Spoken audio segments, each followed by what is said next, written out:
چې کله یو مسلمان د بل مسلمان سره په یو څیز کې وعده وکړي چې زه به دا څیز کومه، نو هغه مسلمان لا د وعدې پوروالی ضروري دی او دا مسلمان په بل مسلمان باندې حق دی.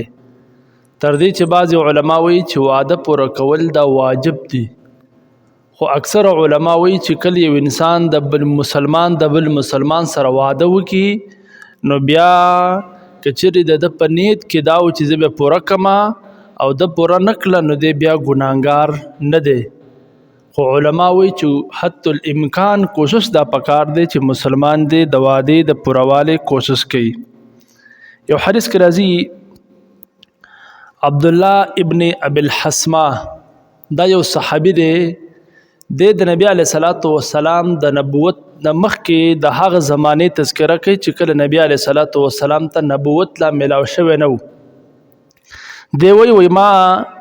د نبی علیه الصلاۃ والسلام سره د یو څیز معامله وکړه، لکه ما د نبی علیه الصلاۃ والسلام نه یو څیز واغستو، خو د نبی علیه الصلاۃ والسلام په ما باندې پیسې راواغوښتې او ماله پکار دا و چې ما نبی علیه الصلاۃ والسلام ته هغه پیسې ورکول ماله ضروري و.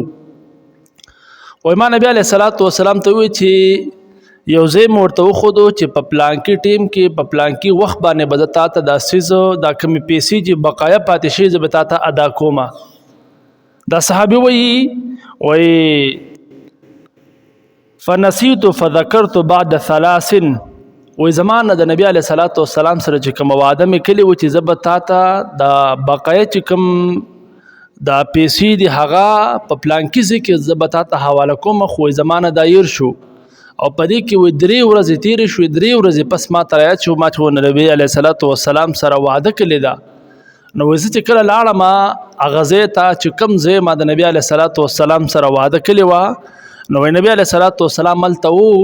او ما ته نبی علیه الصلاۃ والسلام ویل چې لقد شققت علی چې تا زه په تکلیف کې وغورځولم، لکه زه دې په مشقت کې وغورځولم. د څه د وجې نه چې نبی علیه الصلاۃ والسلام ما ته ویل چې زه د 3 ورځو نه تا ته دلته انتظار کوم. لکه دا واقع موږ بار بار اورېدلې ده چې نبی علیه الصلاۃ والسلام یو ورځ 3 ورځې نبی علیه الصلاۃ والسلام په د وعدې د نه خلاف کېدو د وجې نه نبی علیه الصلاۃ والسلام په یو ځای باندې 3 ورځې انتظار کړی دی. او دوی دپاره نبی علیه الصلاۃ والسلام انتظار نه دی کړی چې د نبی علیه الصلاۃ والسلام وایي چې یار هغه سړی دی ما ته پیسې ادا کړي،